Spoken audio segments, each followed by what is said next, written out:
Hello, everybody, and welcome to the Leaders in Supply Chain podcast. I'm your host, Radu Palamariu, Managing Director of Elcott Global. Our mission is to connect the supply chain ecosystem in Asia and globally by bringing forward the most interesting leaders in the industry. Hence, it is my pleasure to have with us today Graham Parker.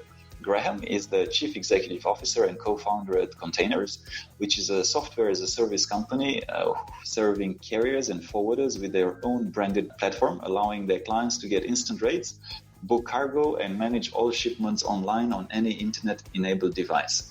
Kontainers was awarded the best Global Digital Oceanfreight Platform by Frost Sullivan, and it boasts a quarter of the 20 largest shipping lines in the world that are currently using their system to power their own branded platform. Graham, pleasure to have you with us today, and thank you for taking the time. Thank you for having me on, Radu. We're all fans of the show at Kontainers. Super. And in particular, I want to thank you that you're joining us from Africa today. So I want also to share with our listeners that that you're one of the most well-traveled CEOs at the moment. There's a high demand for containers all over the world, which is great. And maybe start by telling us a little bit about your beginnings, how you ended up in freight forwarding in the first place, and how you ended up to also build and start Kontainers. Sure. So I did business in college, Radu, in Ireland, where I grew up, and I dropped out halfway through to the dismay of my parents, and I was fascinated by shipping, by the globalization of it, the nature of global currencies and commodities, and how it connected the world. So I was lucky that our family had a connection in the shipping industry, and I jumped right into a job there, and I spent 2.5 years there, really learning the ropes of operations. I started out as an export clerk, pushing bookings and understanding how the industry really worked. I was fascinated by it. I absolutely loved it. And when I was 22, 2.5 years in, I decided I could do this myself. So I set up my first freight forwarding company and set myself a crazy goal of doing $1 million in sales in the first year, and I managed to do it. And then I doubled it every year. So I went from 1 to 2 to 4 to 8 to 16 $1 million in revenue over the next half a decade, and was really fascinated by helping companies in their supply chains. It was around the time where SaaS was becoming a real thing, and it was a really great learning curve. I got to travel the world. I spent a lot of time in China, visited 5 to 10 times a year, and it was a fascinating time leading up to the kind of birth of Kontainers. Oh, super. And always fascinated to hear stories of of people dropping out of school and building businesses. There seems to be a pattern in some great entrepreneurs, and thanks for sharing that with us. And I also wanted to kind of probe, even if it's not going to make let's say that the subject of our conversation today, but I know that you're also an investor in Revolut and in Monzo, which are two of the largest fintech payment platforms. I think Revolut is a multi-billion-dollar company already, and I wanted to also to ask you, and obviously you're based in London, right? So you're from London originally, but how did you also end up investing in these companies? So I'm actually from Ireland originally, but we set up the business in the UK back in 2014, and as a software company in that ecosystem of the UK between Newcastle and London, we were invited to a lot of events, and we saw a lot of great companies, and we were lucky enough to see Revolut in the very early days, and we were fascinated by how fintech effectively was what freight tech could look like in a decade.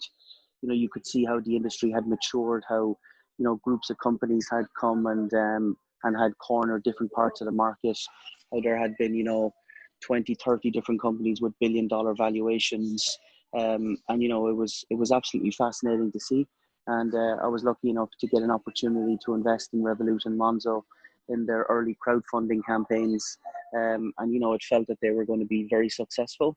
And now, Monzo just broke 2 million and Revolut are at 5 million users. So it's incredible success stories, and traveling the world. You can see the cards almost everywhere now. So it was great to see, and for us it was a parallel between what fintech is today and what freight tech will be in a few years. No, fascinating, and fingers crossed. Yeah, I mean, also for us being part of the transformation right now, it's definitely exciting. And also, if we look at, and I was reading some statistics recently, if we look at the amounts of money and funding that is being put into freight tech at the moment, it's kind of the growth is very, very significant. It is very similar in some ways with the growth that fintech experienced a few years ago. So I think we're on the same type of tangent, and hopefully we will achieve the same type of results. I wanted to go into containers a little bit further. So basically, you provide that interface between the 3PL, the shipping line, and their clients, and you shared that you brought down the cost of digitalization quite significantly in this industry that's used to having that middleman. And basically, you wanted to do this switch to a digital interface because it is obviously the obvious step. Now, can you tell us a little bit, because there is also a step that involves a lot of anxiety because the processes, the steps in the freight forwarding industry and the shipping industry are quite, let's say, age old and tested, and sometimes it's quite paper based. So how do you convince your clients to use your service? And also, are there some benefits that are quite straightforward, like cost cutting? I think you can save quite a lot of money by using containers. So maybe tell us a little bit, one or two case studies as well. Sure. So I think for us, Radu, right from the birth of the company, we were very lucky in that, my freight background and my co-founder, Charles Lee, is a Cambridge educated computer scientist, and he was part of the team that remapped the human genome. He was also involved in GSK's online patent portfolio, bringing it online in his 20s. So he's like 100 times smarter than me. But he has brought, incredible software learnings, and he's built a world-class team in containers on the software side. And, right from the get-go, that marriage of deep industry knowledge and technology has really allowed us to look at the industry differently than a lot of other companies, because we've got those two disciplines together at the core of the business. And we believe that actually looking at it, we believed a couple of things. First of all, that freight forwarders would win. We believe that freight forwarders and all freight brands have a distinct advantage, and they've got significant customer bases built up over years and decades that literally cost billions to replicate. They've got global networks that also take years, if not decades, and a lot of money, and also deep industry knowledge. And augmenting that with modern SaaS tools, we believe will help to win. And we saw that most of the investment was going into non-customer facing tools. So a lot of back office software that is obviously important, but the customer doesn't get a benefit. The customer still has to do a lot of manual phone calls and emails. So we wanted to build a new layer, effectively reinvent the genre of software that would allow freight brands to have their own branded shop front, if you will, to allow them to have pure digital interactions with their customers. So that was our our pitch from the start, and we were lucky enough that we decided to go from the top down. So we decided to launch our flagship product Enterprise back in 2017. So our flagship product Enterprise, as an example, our top 5 customers, our software will power more than 1 million transactions next year.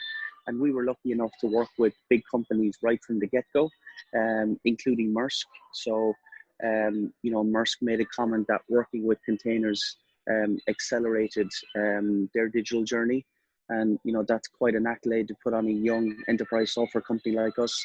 Maersk are not just the biggest mover of ocean containers in the world, but they're also very much the most advanced technically. They've been building solutions for decades now. So that was a big accolade for us, and it really helped us to to win more of the big forwarders and carriers. And that idea of going from enterprise to smaller ones, while it was difficult from a customer acquisition and product phase, it's really paying dividends for us now. Because we've got the brand, we've got the product, and we've got those case studies from the likes of Maersk as well. So it's an interesting time at the moment.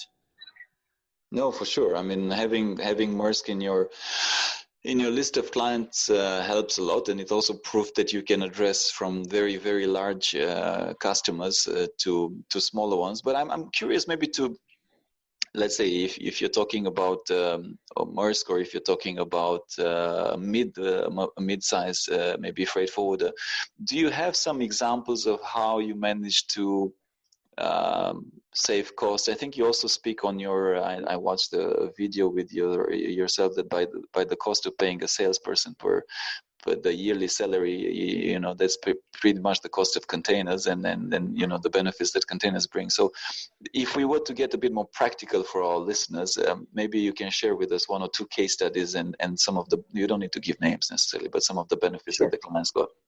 Yeah, absolutely, Radu. So first of all, I guess in terms of having these solutions live, having your own branded customized solution, first of all, on the operations side, it saves on average about 40% of the transaction costs. So on average, we would see each file being touched 15 times, and post containers, that's down to around 5. So because it's an automated process, operations can concentrate on the high-end tasks. And what that means for the forwarder is the customer has a much better experience, and operations can concentrate on the high-end tasks. So they don't have to worry about confirming shipped on board, or giving updates on bills of lading, or approving bills of lading. It's all done through the platform digitally in real time. So from an operations point of view, cutting the file cost by 40% is significant for our customers, coupled with the customer experience increase. And then secondly to that, we also see customers looking at it from a sales point of view. So now you have a tool where customers can get access to rates 24/7, 365 on any internet-enabled device. So again, it cuts the cost of pricing and sales, but importantly, it allows sales to spend more time closing deals and not punching out rates or checking rates for customers, and for pricing teams endlessly sending out Excel sheets. Customers can access that data. They can access their own personalized rates in their account, again, across any internet-enabled device. So we've seen some fantastic case studies of cost savings on sales side as well. I would probably put it an average of around 33%, 1/3, so a little bit less than operations. And then, added to that, I would also say that we're seeing freight forwarders being usually innovative, coming up with brand new ways. So when the platforms go live, they have their own API key. So they're giving their customers a great experience, and now they're using that API key, and they're going to the banks and saying, can we plug in a trade finance tool? Can we plug in a marine insurance tool? And it's actually opening up brand new revenue streams for freight forwarders. And where maybe there's pressure on the arbitrage of rates, these are brand new revenue streams. The customer is going through a booking. It's a customer they've had for a long time. The customer ticks a box, they get a trade finance option. They tick another box, they get immediate marine insurance options. And it's brand new revenue streams for the innovative freight forwarders. And we think it's very exciting. Fascinating. And this basically works for, it can work for a 50 staff freight forwarder as well as to 1,000, several thousand or tens of thousand staff type freight forwarder. It doesn't really matter. Your platform is just as applicable, and you let them basically the whole interface would be customized by their own brand, right? So it's basically it looks as if the client is using their system. Exactly. It's true enterprise grade software. So in real time, through their admin portal, they can go in and change the look and feel. They can approve new users. They can make changes on their terms and conditions. They can literally control every aspect of the platform. So it gives the freight forwarders the ability. And like you mentioned earlier, Raju, previously this software was only available to the really big players. customer-facing solutions would normally have cost millions of dollars and taken a year or two, and now we're delivering them, for a much lower price point in just 4 weeks. And our mission is to get these products into the hands of every freight forwarder on the planet in the next 18 months. To allow them to be, to tick that digital box and to be able to continue to do what they do best. We think that's exciting, and it will have a big impact on where the market goes. Okay, so I'll have two questions just to play a little bit the devil advocate. So on one side is maybe this is less of a devil advocate question, but obviously we live in a world where Flexport, where Freight Hub, where Zen Cargo, and there's quite a few. I mean, let's just use this term. It may or may not be the correct label, but people maybe call them digital freight forwarders. How would you say, and we got this question, is Kontainers similar to Flexport and Freight Hub and Zen Cargo and all of that, or do you basically help? Again, I'm going to use some label. I mean, I don't know how to call it actually. Do you actually help freight forwarders compete with those companies? Let's put it this way. Yeah, so Kontainers is an enterprise software company, and every part of our company, 75% of our company are engineering and technical talent. So we're a software company in our DNA, and we exist to enable the shipping brands to compete in this kind of acceleration of freight technology, and I guess, to an extent, yes, these digital first freight forwarders are coming to market with a lot of money. They don't have any legacy. They're building ultra modern solutions, and we're, basically saying to the freight brands, we can provide you the same technology at a competitive price point in a matter of weeks, without a lot of expertise needed on the freight brand side. So I guess we're looking to, we would see ourselves as enablers, and we would see the digital first freight forwarders as disruptors. So that would be where we would see the ecosystem. Mm-hmm, mm-hmm. And then my second question would be, and thanks for that clarification. My second question would be related to the time, right? Because 4 weeks to implement Kontainers almost sounds too good and too fast to be true. And I'm sure that a lot of listeners would be like, how is that even possible in 4 weeks? Because we're used to, implementations, and then, I don't want to name any big software companies that take months, if not years. So how did you manage to do it in 4 weeks? Well, our enterprise product, I mentioned earlier, like our top 5 enterprise customers, our software will power more than 1 million transactions in 2020. Every one of those solutions were delivered in 12 weeks. On time in different parts of the world. So, we've done it for the biggest shipping brands in the world in just 12 weeks. And that was probably the biggest question we had from them. How can you deliver these solutions in 12 weeks when a lot of our existing vendors take, 6 to 18 months to deliver solutions? And it's a similar question on Edge, where we deliver it in 4 weeks. And I guess it goes back to the core of the platform. It's a multi-tenanted solution. So effectively, every brand has their own tenant that's customizable, and right from day one, when they sign up, that tenant is actually live, and it is available to be updated during that 4 week process. So I guess the advantage we have is that the solutions are already built. The 4 week process is actually about customization, education, and training. And, just today in the Australian press, we've announced a great reseller with a company called Mizzen, and they've announced, a customer called Calgan, a great freight forwarder in Australia, who will enjoy the benefit of going live on Edge in just 4 weeks. So I guess the secret, Radu, is as an enterprise software company, we already have the software built, and effectively the 4 weeks is just about, the customization element. So that's how we're able to do it, and we believe that that's very important. And actually, we want to bring that time down.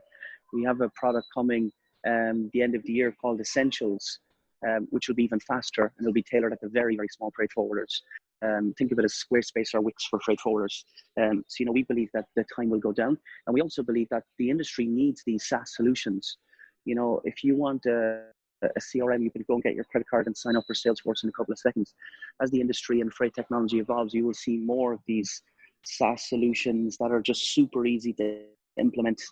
There's no on-prem, there's no long lead times. And I think that would be further transformative for freight forwarders and shipping brands in general. Yeah, I mean, it almost sounds, again, it's exactly on the point that you mentioned, because people are used to a certain speed and a way of doing things. It sounds amazing, and if you're able to do that, I think it's fascinating. It's incredible, because again, as I shared, I think a lot of people, most people, myself included, in the industry and most industries, are used to very long implementation cycles for whether it is software as a service type of platforms or their own in-house or whatever it may be.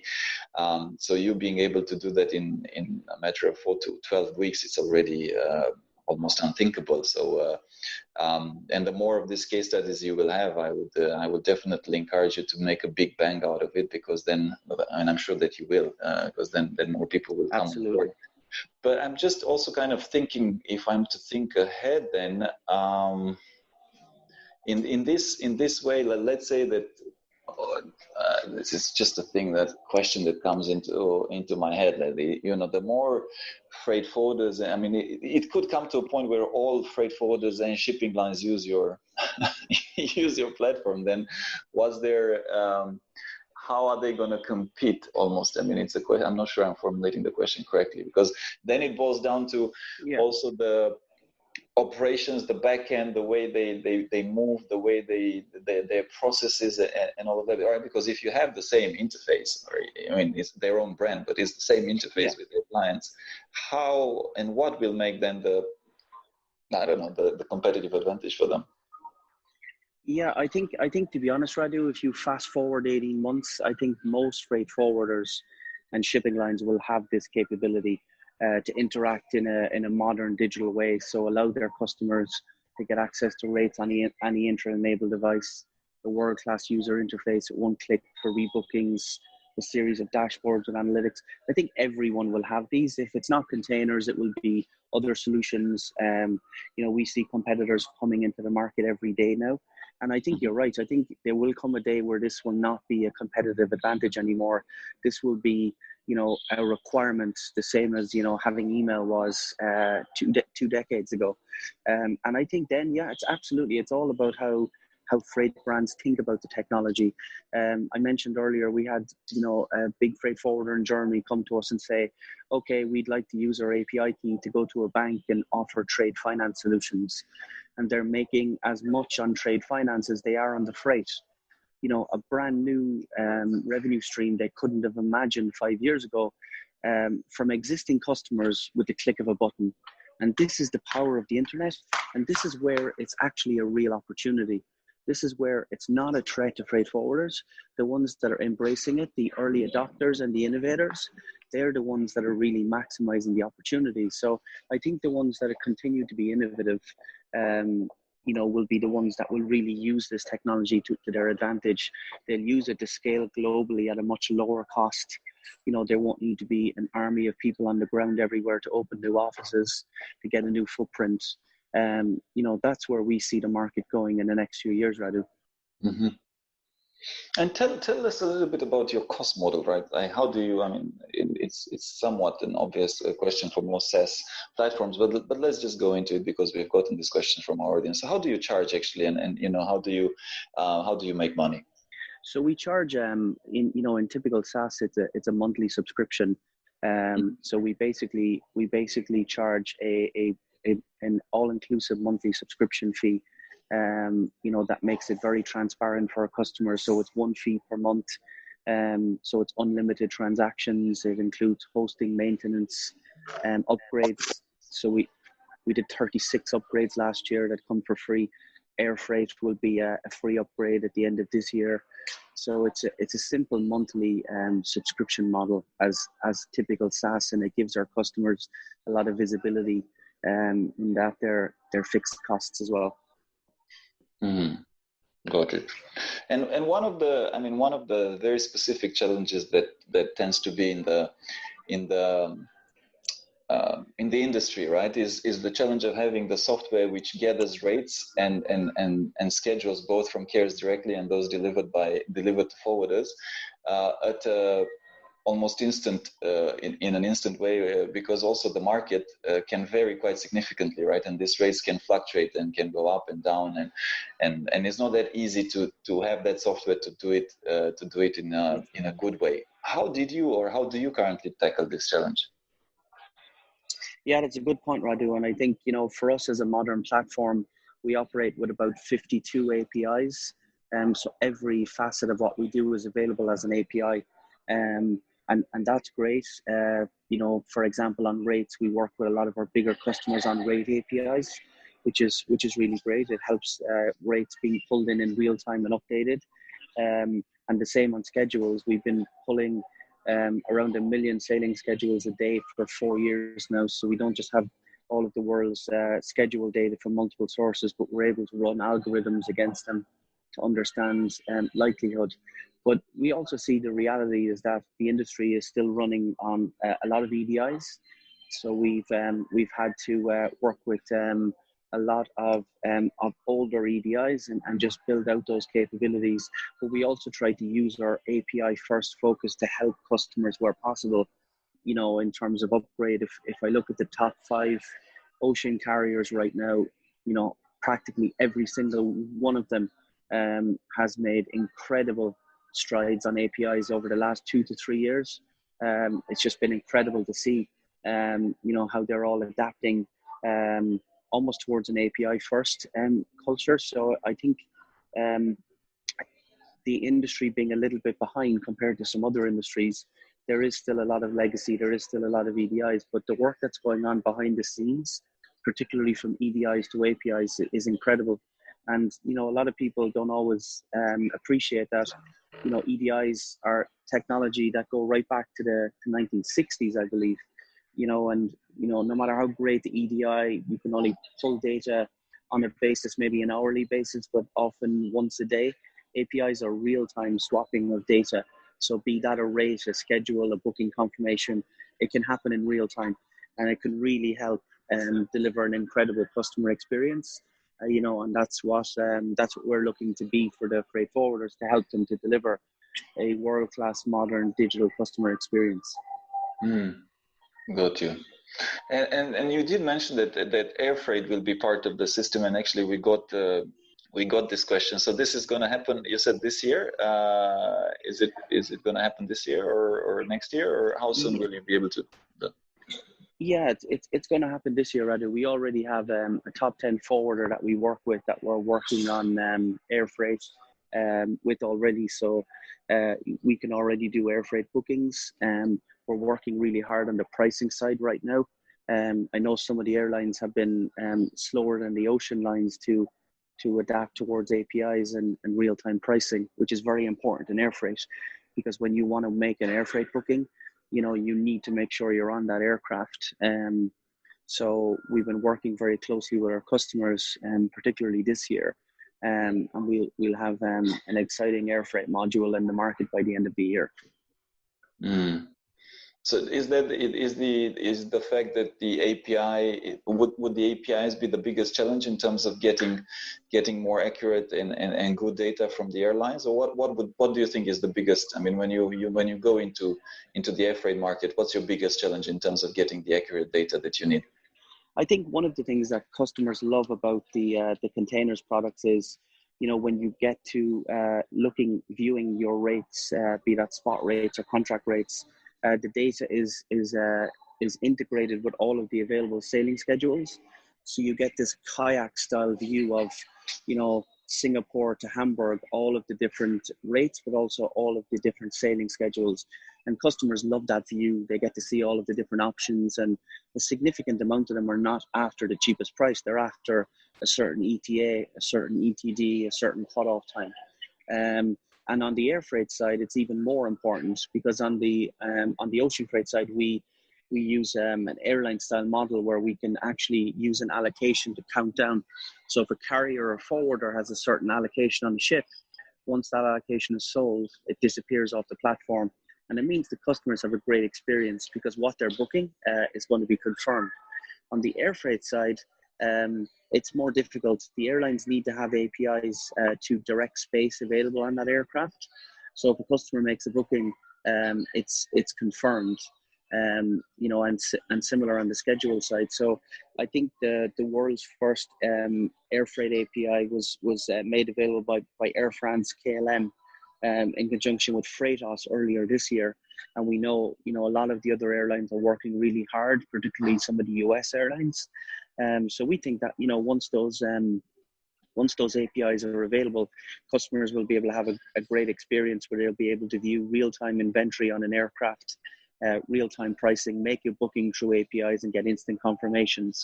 Because I guess, the nightmare scenario is you go online to the air freight product, you see a price and aircraft that suits your needs, you make the booking, and 2 hours later it gets rejected. So that's been important for us to actually get a good air freight product to market. And I think the airlines are now getting to a really strong stage and having those APIs available. Mm-hmm, mm-hmm. Yeah, I mean, it's almost, looking back historically, it's interesting how we've been having that capabilities for passengers, right, for airlines for a long time. In terms of, booking your own seats and all of that, and still for the air cargo, it's quite a bit behind. So I know that at IATA is working on a lot of things and a lot of kind of joint efforts to create this industry standards as well. And it's I don't know how quickly it's going to happen, but it's good that there's some steps being taken. One question we got, and I know it's a term that gets thrown around a lot these days, is on artificial intelligence. But let's just try and bear with me. Yeah? So meaning mostly, I think it's mostly algorithms and machine learning, and this kind of smart way of predicting things. So. One of the listeners said that you, and I don't know, he said that Kontainers mentioned that you were leveraging AI.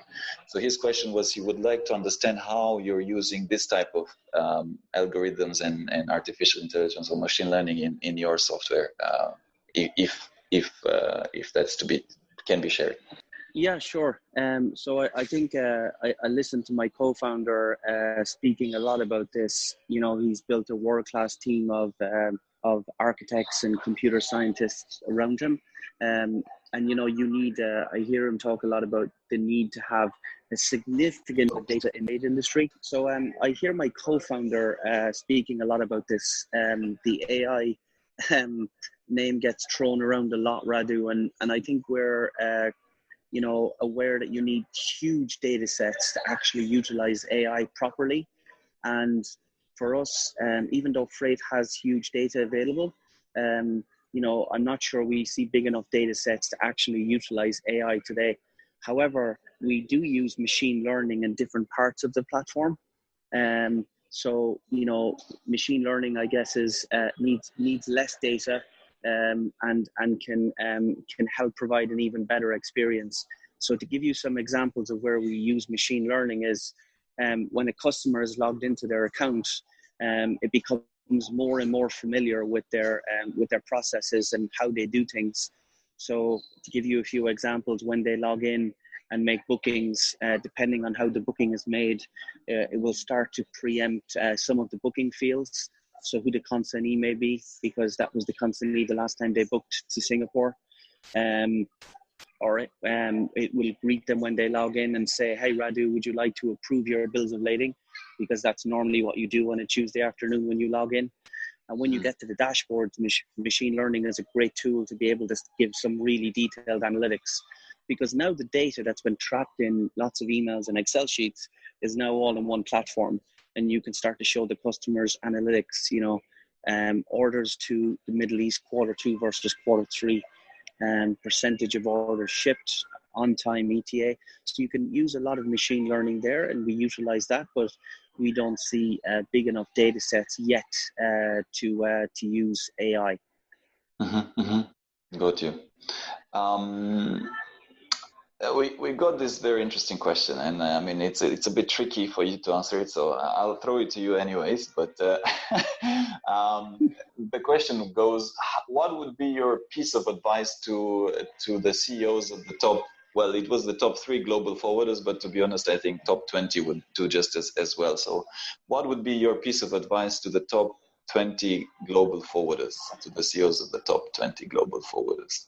In terms That's of that's a tough one. implementing digital solutions, and I mean Yeah, without overselling sure. containers, of course, but Yeah, of course, yeah. apart from buy containers, Apart from buying containers. Absolutely. So yeah, I think to be fair, all of the top forwarders, almost without exception, we're lucky enough to be talking to probably 50% of the top 20 freight forwarders at sea level. So we get really great access to understand what's happening, and it's fair to say I can't think of an exception offhand where the digital acceleration isn't significantly faster than what it was last year. So that's the first thing. I think every single one of them see this as an opportunity and a challenge. So I think ensuring that it's getting increased spend on budgets. That projects are actually delivering. And if I was to give one piece of advice, it would be, if you look at SaaS tools, I think they really are the secret to success. We talked earlier, Radu, about how it's hard to get projects live, and you've got long implementation times. If you're a top forwarder and you've got a project that's going to take 12 to 18 months to deliver at a critical time, where there's a lot of disruption in the industry, there's more and more SaaS tools available that can give you an impact on your business in a much faster time frame. And I saw a statistic from, I think it was HP recently, talking about how, the average customer now has 50 to 70 different SaaS tools in their business. And I think, freight forwarders can utilize more and more mature SaaS tools, right down to early stage ones. So, tools like Slack and, that are about to IPO have made a tremendous difference in organizations. And my view would be to try implement some SaaS solutions, to understand where immediate value can be brought to the business and to the customer. Obviously, there's still a need to do some longer term projects as well, but I think in terms of thinking about SaaS is great, and also thinking about having one project is probably not going to be enough. Containers is a complementary solution to back office, so we often say to forwarders, if you're getting a back office solution, this is a totally separate conversation. So having multiple projects live, I think now is vital for the top 20 freight forwarders. Very good inputs. And if I'll move towards the next section, and we'll closely we'll soon draw an end. But the section on hiring people, and the section on also close to my heart personally, but also which is critical to pretty much any business in general. And obviously, you being a software company, I mean, I'm guessing that it's not that easy to. I mean, you're very lucky to have found a rocket scientist in your CTO, and it's been a good match. But tell us a little bit in terms of your challenges and how you overcome them in terms of hiring the best programmers and getting them to work on containers as opposed to, I don't know, going and working for Google or I don't know who else they could be working for. There's a lot of tech companies out there. Yeah, absolutely. I think it's incredibly challenging, Radu. I think the market for engineers now is incredibly hot. I was in California last month, and I met some engineers who were not very senior and were earning $400,000 and $500,000 a year with Facebook in California. So the market is incredibly strong if you're an engineer. And what we talk about really is we're doing something to make a dent in the universe, and we're looking to make our mark in the freight tech world, and to a certain genre of engineer. I think that's really exciting. You're part of the first 100 engineers that are working on something like this, rather than maybe in a Google or somewhere like that, where you're number 10,000 or 20,000, then you don't get to have as much an impact. I mentioned earlier we did 36 upgrades last year. We'll do around 50 this year. So engineers coming into containers are pushing their own code every week.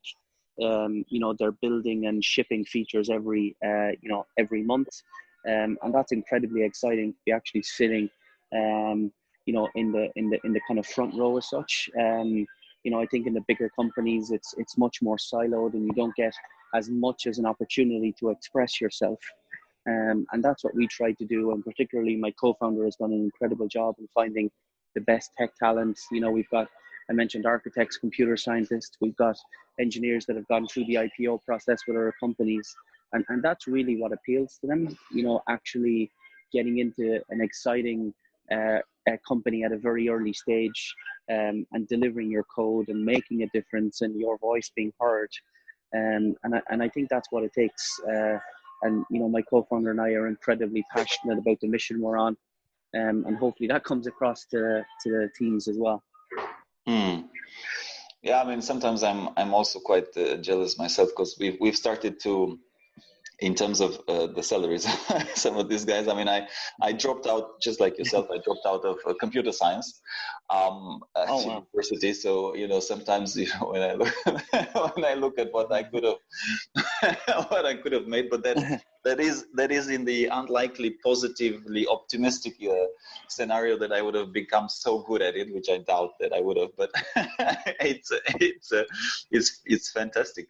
Some of these engineers and the very skilled ones, it's just incredible what type of salaries they get to make. And yeah, I mean, it's also fascinating from the human resources side of the business where we come from, the type of increasing requests that we're getting from clients that realize that they need to do things around it, right? So it's, I think they see it, whether it's large shipping lines, freight forwarders, manufacturing companies, they see the need to develop this kind of capabilities, to have some data scientists to look into their processes, to have, I think RPA is another, robotic process automation, because you did mention about the back office stuff, is also an area that is pretty hot at the moment in terms of that.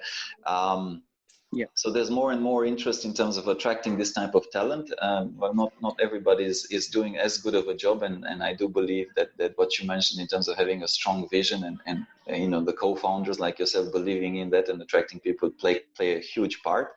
But yeah, it's not easy. It's not easy at all. And it's a big tough fight. So yeah, we all gotta give it the best shot that we have. And let me ask you, where do you see, in terms of the skills? So let's talk specifically for the, let's say logistics, freight forwarding, shipping industry. Let's take it like this. So from where you stand, from a more technology perspective, where do you see the skills that the industry as a whole needs, and what type of what should students learning supply chain or logistics now in university, what should they be looking at learning in the next 5 to 10 years to stay relevant?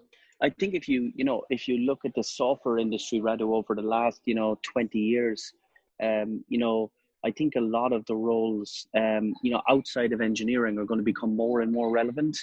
So if you look at, say, project management, that's a particular skill set that's very strong in the software world, as you know.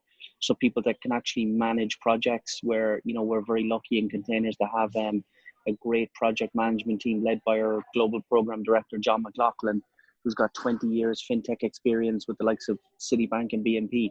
But I think that's a big skill set, and I also think I'm a salesperson before anything else, Radu, and I think coming from the industry, if we look at enterprise software sales and solution selling, we can learn a lot about how to sell to shippers in the next decade. If I'm a freight forwarder, that is, if you look at it today, a shipper is basically managing their business on a suite of SaaS tools. They're using Salesforce, they're using Dropbox, Office 365, right down to online banking. And making their life easier and selling them solutions will become more and more important. So I think from a sales point of view in freight, I think upskilling yourself and thinking more about solution selling, enterprise sales, being more process driven, thinking about customers, how you can actually add value.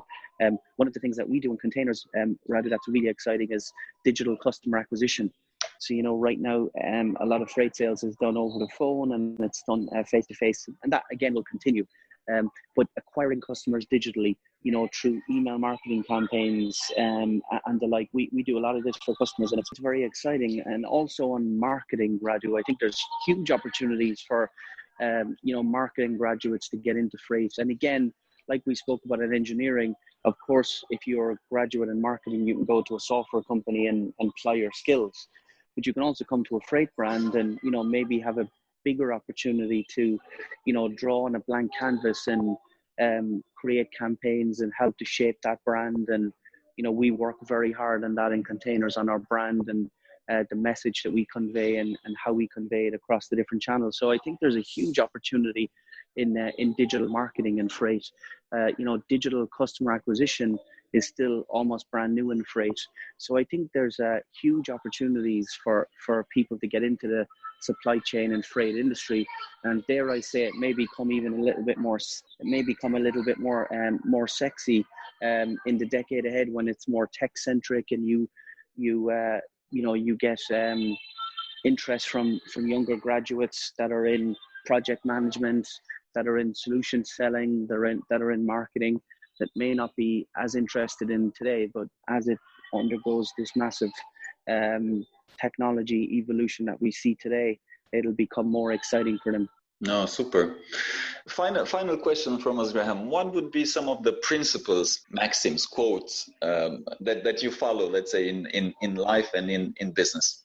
I think I'm not sure if it's an actual quote, Radu, but one of the most important things that we always think about in our business is being very honest in what we do, and also working super hard. So thinking about how we can actually add some value. I'm a big fan of a lot of the Churchill quotes, particularly the one that says, "Success is not final, failure is not fatal. It's continuing with courage is what's important."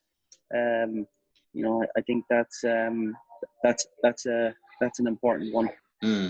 No, absolutely. Well, Graham, thank you very much for your time. Thanks for all the sharing and for the good insights that you have imparted with us, and good case studies, and also for making the time, even if you're on the road and in Africa, and even if there's a lot of very very exciting projects happening. So thanks a lot for taking the time, and wishing you a lot of continued success with Kontainers in the months and years to come. Thank you very much for having me on, Radu. As I mentioned, everyone in Kontainers is a big fan of the show. It was great to be on, and wishing you and the show and Alcott continued success, and thank you again. Super. Thank you, Graham. Thank you for listening to our podcast. If you liked what you heard, be sure to follow us on radopalamario.com/podcast for all the show notes, links, and extra tips covered in the interview. Make sure also to subscribe to our emailing list to get the news in the nick of time. If you're listening through a streaming platform like iTunes or Stitcher and you like what we do, please kindly review and give us 5 stars so we can keep the energy flowing and get more people to find out about our podcast. I'm most active on LinkedIn, so do feel free to follow me to stay tuned for our latest articles as well as future guests for the podcast. And if you have any suggestions or any other idea, please feel free to write to me. I respond to all. And also, please make sure not to miss our next episode, where we will be having a few other C-level and top leaders in supply chain joining us. Stay tuned.